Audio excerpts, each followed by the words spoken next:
చీకటి కారాగారంలో అన్యాయం రాజ్యమేలుతున్న కాలంలో ధర్మ సంస్థాపన కోసం ఆ జగన్నాథుడు శ్రీకృష్ణుడిగా అవతరించాడు.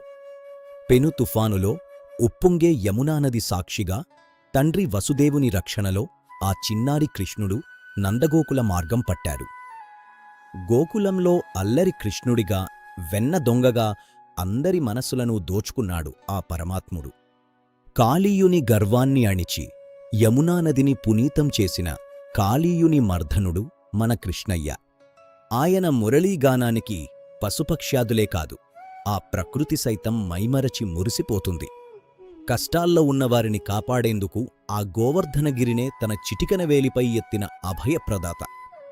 యుద్ధభూమిలో కర్తవ్యం తెలియని అర్జునుడికి ధర్మమార్గాన్ని బోధించిన జగద్గురువు. సమస్త చరాచర సృష్టి తనలోనే ఉందని చూపిన పరబ్రహ్మ స్వరూపం ఆ కృష్ణుని విశ్వరూప దర్శనం. ధర్మాన్ని రక్షించండి, అది మిమ్మల్ని రక్షిస్తుంది. జై శ్రీకృష్ణ. మరిన్ని ఆధ్యాత్మిక విశేషాల కోసం మమ్మల్ని అనుసరించండి.